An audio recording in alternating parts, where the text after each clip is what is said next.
आपके बीच में फिर से एक वीडियो लेकर आई हूँ। आपका जो अध्याय 2 था उसमें हम द्विध्रुवीयता का अंत पढ़ रहे थे। कुछ पोर्शन हमने पढ़ा, कुछ अभी जो बाकी था उसका भाग 2 आज बनाने जा रही हूँ। और जिसके चलते आज हम जो पढ़ेंगे कि सोवियत संघ का जो विघटन हुआ, पहले हमने पढ़ा था सोवियत संघ की प्रणाली क्या थी, कैसे सारी घटनाएं घटी। उसके बाद आज हम पढ़ेंगे कि कैसे सोवियत संघ का विघटन हुआ। इतनी बड़ी व्यवस्था, अर्थव्यवस्था, इतना बड़ा गणराज्य, आखिर उसका पतन क्यों हुआ, है ना। ये इसलिए भी ज़रूरी है, सिर्फ सोवियत संघ के संदर्भ में नहीं, बल्कि चूंकि हम राजनीति विज्ञान के एक विद्यार्थी हैं तो हमारा जानना ये बहुत ज़रूरी होता है कि आखिर कौन से कारण रहे जिससे कि इतनी बड़ी विकसित अर्थव्यवस्था का या इतने बड़े जो गणराज्य था उसका अंत क्यों हुआ। ठीक है, ये ना तो सोवियत संघ का विघटन या अंत ना तो पहली घटना थी और ना ही है आखिरी है राजनीति विज्ञान में।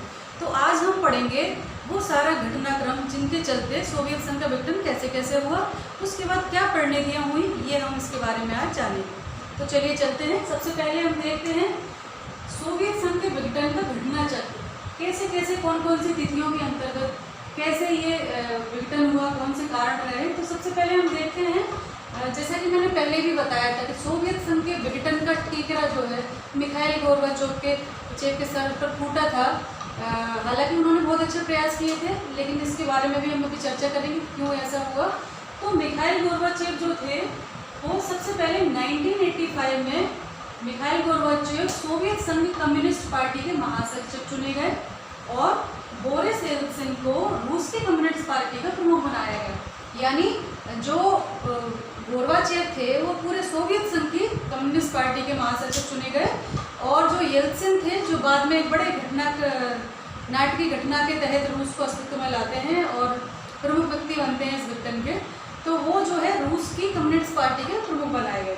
ठीक है, 1988 में सबसे पहले लिथुआनिया में आज़ादी का आंदोलन शुरू हुआ और एस्टोनिया और लातविया में भी ये धीरे धीरे फैल गया। फिर 1989 में सोवियत संघ ने ये घोषणा की कि आप जो है वार्सा पैक्ट के तहत जितने भी देश जुड़े हुए थे वार्सा पैक्ट संधि के तहत, वो अपना भविष्य चुनने के लिए स्वतंत्र हैं। यानी वो अपना निर्णय कर सकते हैं कि वो वार्सा पैक्ट के अंतर्गत रहना चाहते हैं या स्वतंत्र होना चाहते हैं। इसके बाद ही नवंबर 1989 में बर्लिन की दीवार गिरा दी गई। 1990 में गोर्बाचेव ने सोवियत संघ ड्यूमा के चुनाव के लिए बहुदलीय राजनीति की शुरुआत की। इसका अर्थ क्या हुआ, अभी तक जो करीब 70 सालों से कम्युनिस्ट पार्टी का जो एकाधिकार था, जो बोलबाला था, दूसरी विपक्षी पार्टी के लिए कोई स्थान ही नहीं था सोवियत संघ में, उसका अंत करते हुए मिखाइल गोर्बाचोव ने जो है सोवियत संघ की जो संसद थी जिसको ड्यूमा कहते हैं उसके चुनाव के लिए बहुदलीय राजनीति की शुरुआत की। यानी अब अन्य दल भी इसके चुनाव में सामने आते हैं और 72 वर्ष पुराने जो कम्युनिस्ट पार्टी थी उसके एकाधिकार खत्म हो चुका था। ठीक है, उसके बाद 1990 मार्च में लिथुआनिया पहला स्वतंत्रता की घोषणा करने वाला गणराज्य बना। सबसे पहला सोवियत संघ से जो अलग होने स्वतंत्रता की घोषणा करने वाला राज्य था वो लिथुआनिया बना। उसके बाद ये मार्च में किया इसने और उसी साल जून 90 में रूस ने अपनी स्वतंत्रता की घोषणा कर दी और बोरिस येल्त्सिन जो कम्युनिस्ट पार्टी के रूस की कम्युनिस्ट पार्टी के प्रमुख थे, उन्होंने कम्युनिस्ट पार्टी के उस पद से इस्तीफा दे दिया और रूस के राष्ट्रपति निर्वाचित हुए। उसके बाद 1991 में जो गर्मपंथी थे यानी जो कम्युनिस्ट पार्टी के फेवर वाले व्यक्ति थे, उन्होंने असफल तख्तापलट किया। हालांकि इसमें येल्त्सिन ने मदद की गोर्बाचेव की और ये असफल हो गया तख्तापलट। ठीक है, उसी के साथ साथ 1991 में एस्टोनिया, लातविया, लिथुआनिया ने संयुक्त राष्ट्र संघ की सदस्यता ग्रहण की। उन्होंने एक अलग राष्ट्र के रूप में संयुक्त राष्ट्र संघ के सदस्य बने। कौन कौन? एस्टोनिया, लातविया और लिथुआनिया। बाद में 2004 में जाके इन्होंने नाटो की सदस्यता ग्रहण की थी। 1991 में रूस, यूक्रेन, बेलारूस यानी 3 जो बहुत बड़े बड़े गणराज्य थे, उन्होंने जो सोवियत संघ की निर्माण के से संबंधित संधि थी 1922 की, उसकी समाप्ति की घोषणा की। यानी 1922 में जिस संधि के तहत सोवियत संघ का निर्माण हुआ था, उस संधि की समाप्ति इन 3 बड़े बड़े गणराज्यों ने की, और इसी के साथ साथ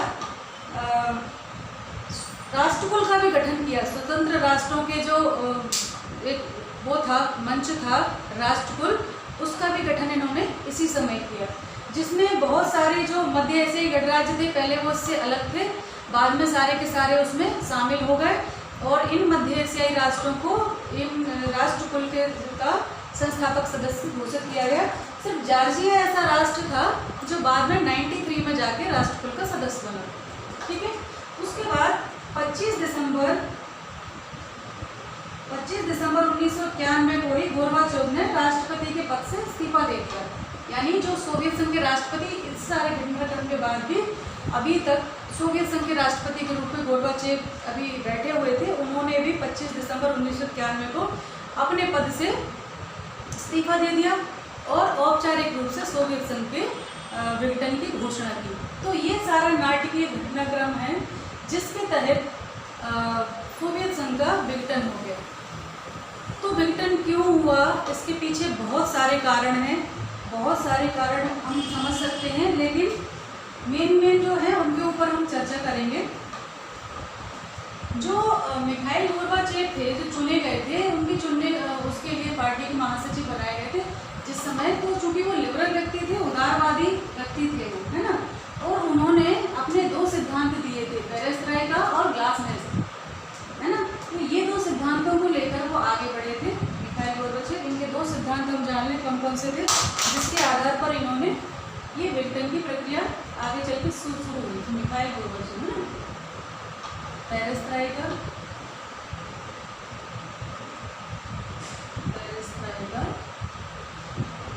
है ना, और कौन सी थी पेरेस्ट्राइका, इसका मतलब होता है पुनर्संरचना, है ना। पेरेस्ट्राइका का मतलब होता है पुनर्रचना, है ना। पेरेस्ट्राइका का अर्थ होता है पुनर्रचना, और ग्लासनोस्ट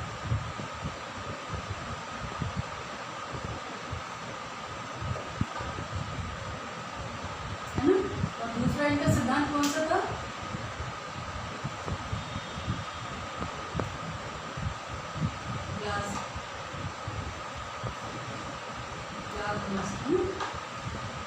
दूसरा था ग्लासनोस्ट, है ना। तो इसका अर्थ होता है खुलापन, ठीक है, खुलापन, है ना, वो है खुलापन, है ना। यानी इन्होंने ये 2 महत्वपूर्ण सिद्धांत दिए थे जो मिखाइल गोर्बाचेव ने, खुलेपन की नीति उन्होंने दी थी। तो इन 2 सिद्धांतों के आधार पर गोर्बाचेव ने अपने सारा सुधारवादी कार्यक्रम लागू किया, ठीक है। वो जो अंतर्व्यवस्था चल रही थी अभी तक सोवियत संघ की, वो उसमें सुधार करना चाहते थे। ऐसा उन्होंने वादा किया था कि वो जो आंतरिक व्यवस्था है सोवियत संघ की, जो कि बिगड़ चुकी है, उसमें वो सुधार करेंगे। तो कैसे सुधार करेंगे कि एक तो कहीं आज़ादी नहीं थी अभिव्यक्ति की, खुलापन नहीं था, वो सब उन्होंने देने का वादा किया था। तो गोर्बाचेव ने सुधार शुरू किए, उनकी मंशा अच्छी थी और क्रियान्वित भी ठीक ठीक कर रहे थे, लेकिन वो क्या कारण थे जिसके कारण कि सोवियत संघ का विघटन हो गया। अचानक ये क्या हुआ, लोग यहाँ से ये प्रश्न विवादित हो जाता है कि आखिर ऐसा क्यों हुआ, जब वो अच्छा करना चाहते थे फिर भी ये विघटन क्यों हो गया। तो उसके कुछ कारण समझ में आते हैं, हालांकि सबके अपने अपने मत होते हैं, लेकिन जो कारण समझ में आते हैं वो पहला ये है कि जो गोर्बाचेव थे, है ना, गोर्बाचेव थे वो, उन्होंने लोगों की आकांक्षाओं को जगा दिया। उनका जो आकांक्षाएं थी, अंदर जो असंतोष था वो बहुत ज़्यादा स्तर पर फूट पड़ा, लोगों की आकांक्षाओं को अत्यधिक बढ़ा दिया, है ना। अपन ऐसे समझ सकते हैं इसको।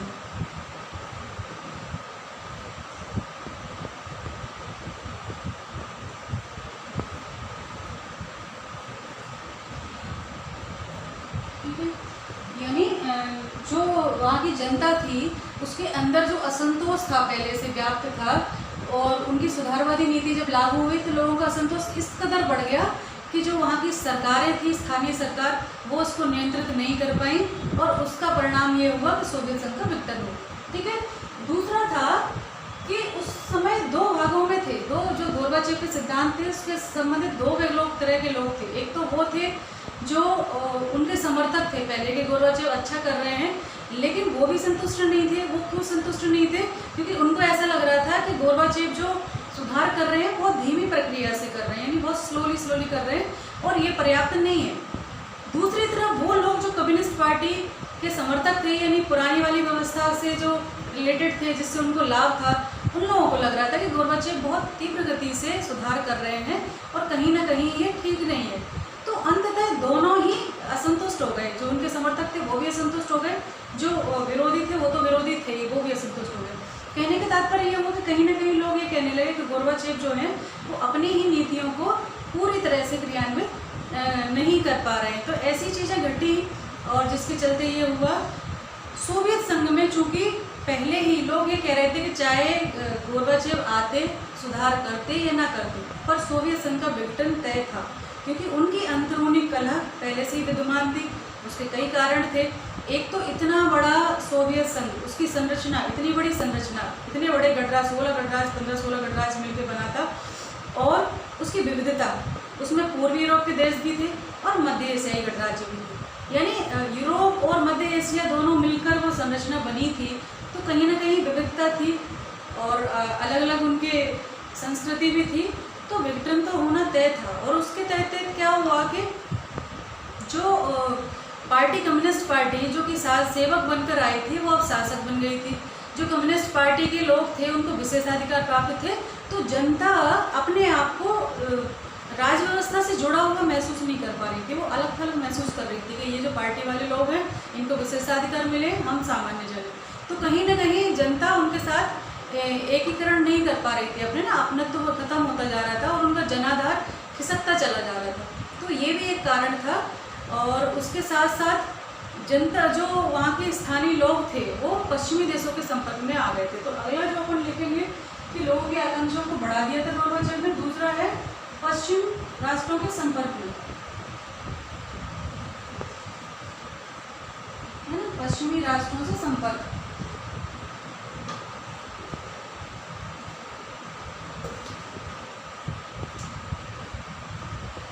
ठीक है, पश्चिमी राष्ट्रों से संपर्क बढ़ा इनका। और उन्होंने ये जाना कि बाहर व्यवस्थाएं कितनी अच्छी हैं, कितना खुलापन है, कितनी आज़ादी है। तो इन राष्ट्रों ने पश्चिमी राष्ट्रों के संपर्क में आए। ठीक है, संपर्क बढ़ा और इनको स्वतंत्रता का स्वाद लग गया, है ना, स्वतंत्रता का स्वाद चख लिया था इन्होंने, है ना।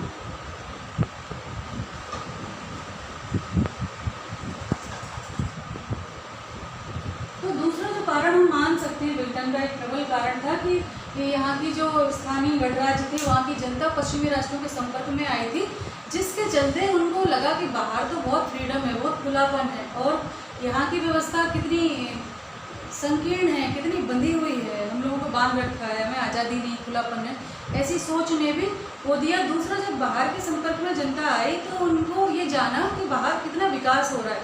सूचना प्रौद्योगिकी के क्षेत्र में, आर्थिकी के क्षेत्र में बहुत ज़्यादा डेवलपमेंट हो चुका था। और यहाँ पर इन लोगों से कहते थे कि नहीं सब ठीक है, हम बहुत अच्छे राष्ट्र हैं, हम बहुत अच्छी अर्थव्यवस्था हैं, लेकिन कहीं ना कहीं धीरे धीरे करके, मैंने पिछली बार में बताया था कि 1970 के दशक में आते आते समाजवादी जो अर्थव्यवस्था है वो आके ठहर गई और ठहरी रह गई, धीरे धीरे लड़खड़ाने लगी थी, 70 के दशक में आके लगभग ठहर गई। तो इससे जो बुनियादी ढांचा था लोगों का, तो वो भी टूटने, वो भी गड़बड़ाने लगा था। बेसिक जो चीज़ें थी, बेसिक नीड्स थी, उसकी पूर्ति सोवियत संघ नहीं कर पा रहा था, तो लोगों में असंतोष था। अब पहले तो उनको कह रहे थे नहीं हम बहुत अच्छे हैं, बहुत अच्छे, जैसे कुएं के मेढक वाली स्थिति कर रखी थी कि भाई अंदर है तो हमें पता नहीं कि बाहर क्या हो रहा है, और हम अपने फील गुड में जी रहे हैं कि हम बहुत अच्छी अर्थव्यवस्था है, हम बहुत अच्छे राष्ट्र हैं। तो ऐसा नहीं था। जब जनता बाहर के संपर्क में आई, सूचना प्रौद्योगिकी की बड़ी, इंटरनेट के साधन बड़े, मीडिया बढ़ा, तो धीरे धीरे लोगों ने जानना शुरू किया कि नहीं, हम ठीक नहीं है, हमारी व्यवस्था पिछड़ गई है उन लोगों से। हालांकि बहुत तेज़ी से विकास किया था सोवियत संघ ने, एक अच्छा समाजवादी ढांचा था और ये धारणा थी कि भाई समाजवाद क्या पूंजीवाद को पछाड़ेगा, इस तरह की संकल्पना की चल रही थी, तो धीरे धीरे खुल के सामने आया। तो उसके कारण मैं बता ही चुकी हूँ आपको बार बार कि पार्टी की तानाशाही थी, नौकरशाही थी, ये हम पूर्व में पढ़ चुके हैं। ठीक है, तो इसका स्वाद चल गया था, तो ये भी एक कारण था। और एक था सबसे बड़ा और तात्कालिक कारण जो सामने आया था, वो था राष्ट्र संप्रभुता की इच्छा, संप्रभुता की इच्छा है ना, और राष्ट्रवादी भावना का उदय। ये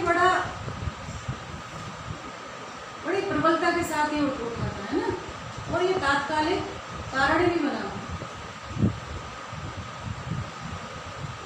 ठीक है, तो ये जो राष्ट्रवाद की भावना थी लोगों के अंदर, जो गणराज्य थे उनके अंदर बहुत ज़्यादा प्रबल हो रही थी, खासकर बाल्टिक गणराज्य जो थे उनके अंदर बहुत ज़्यादा राष्ट्रवाद की भावना और संप्रभुता की इच्छा कि हम एक राष्ट्र हों, अपने आप में हम संप्रभु हों, हमारे ऊपर कोई संप्रभु ना हो, ऐसी भावनाएं बाल्टिक गणराज्य में, यूरोपीय गणराज्यों के बीच में, यूरोपीय जो देश थे उनके बीच में बहुत प्रबलता से। अच्छा, लोगों को ये लग रहा था कि जो मध्य एशियाई गणराज्य हैं, चूँकि उनकी नस्ल, उनका धर्म, उनकी संस्कृति बाकी गणराज्यों से अलग है, सोवियत संघ की व्यवस्था से अलग है, तो ये मध्य एशियाई जो देश हैं वो कहीं ना कहीं असंतोष व्यक्त करेंगे। पर ऐसा नहीं हुआ, है ना, बड़ा नाटकीय हुआ। जो मध्य एशियाई गणराज्य थे वो तो सोवियत संघ की व्यवस्था के साथ अपने आप को बनाए रखना चाहते थे, उसके साथ तारतम्य मिला के रखना चाहते थे। तो ये घटनाक्रम हुआ और कहीं ना कहीं सबसे बड़ा जो कारण था वो था संप्रभुता की इच्छा और राष्ट्रवादी भावनाओं का उदय, जिसने लाके सोवियत संघ के विघटन में एक ताबूत में कील ठोक दी और उनका समाप्ति हुई। जैसे कि हमने अभी घटना चक्र में पूरा पढ़ ही चुके थे। अब विघटन तो हो गया, अब इसकी परिणतियाँ क्या हुई वो हम थोड़ा सा जान लें। विघटन की परिणतियाँ, ठीक है, तो उसको 3 बिंदुओं में हम समझेंगे। विघटन की परिणति,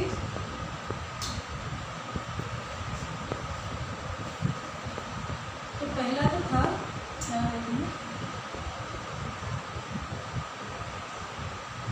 विघटन की परिणतियाँ, है ना। तो इनको 3 संदर्भों में अपन देख सकते हैं। पहला है शीत युद्ध का अंत,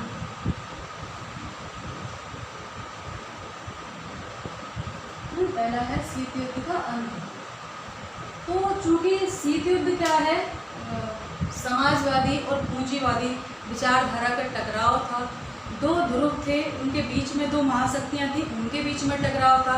चूंकि सोवियत संघ का विघटन हो गया, समाजवादी विचारधारा की जो एक दूसरी दुनिया थी उसका अंत हो गया, तो इसके साथ साथ ही शीत युद्ध का भी अंत हो गया कहीं ना कहीं।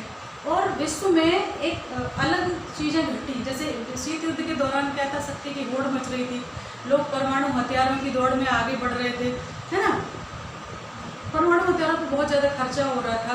तो ये सब चीज़ें बंद हुई, है ना, ये सब चीज़ें बंद हुई, परमाणु हथियारों की दौड़ बंद हुई और विश्व व्यवस्था में शीत युद्ध के अंत होने के साथ विचारधारा के टकराव भी खत्म हो गया, है ना। उसके बाद दूसरा हम जो समझते हैं वो है विश्व राजनीति में शक्ति संबंध बदल गए।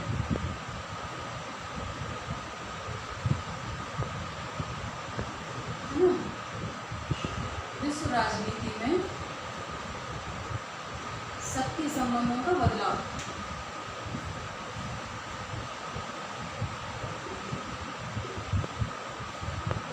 शक्ति संबंधों का बदलाव, इसको हम कैसे समझ सकते हैं कि जब विश्व पटल पर एक ही शक्ति बची थी, तो ऐसे में ये आशंकाएं जताई जा रही थी कि अब विश्व की अर्थव्यवस्था या विश्व की राजनीति कैसी होगी। क्या अमेरिका एक महाशक्ति बन जाएगा, क्या एक ध्रुवीय विश्व रहेगा, या बहुत सारे जो राष्ट्र अलग हुए थे उन राष्ट्रों के कई गुट बन के और बहुध्रुवीय व्यवस्था की शुरुआत होगी। तो कई तरह के कयास लगाए जा रहे थे, लेकिन अंततः अमेरिका एक महाशक्ति के रूप में उभरा, वो विश्व की एकमात्र शक्ति रह गया। और इस तरह से पूंजीवाद को जो है बहुत ज़्यादा बल मिला और पूंजीवाद ने अपने आप को अंतर्राष्ट्रीय स्तर पर ऊपर उठाया। और अंतर्राष्ट्रीय मुद्रा कोष, विश्व बैंक और विश्व व्यापार संगठन, इन संस्थाओं ने पूंजीवाद को बढ़ावा देने में योगदान भी दिया। और जैसा कि आगे कि जब सोवियत संघ का विघटन हो जाता है और ये सारे राष्ट्र स्वतंत्र हो जाते हैं तो उनकी अर्थव्यवस्था को भी एक नई दिशा यानी पूंजीवाद की तरफ ले जाने का प्रयास इन संस्थाओं ने किया। और इसके लिए इन्होंने बहुत बड़ी बड़ी मात्रा में इन देशों को कर्जा दे रखा था कि आप अपनी आर्थिक व्यवस्था को पुनर्संरचना कीजिए, पुनर्निर्माण कीजिए और उसमें हम आपको आर्थिक सहायता देंगे। और वो व्यवस्था थी पूंजीवादी व्यवस्था। तो कहीं ना कहीं विश्व राजनीति में शक्ति संबंधों को बदले और एक ध्रुवीय विश्व की दिशा में पूंजीवाद को बहुत ज़्यादा बल मिला। ठीक है, तीसरा है, जो तीसरा था वो था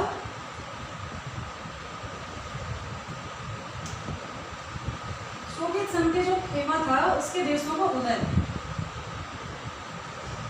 है ना, सोवियत खेमे के देशों का उदय।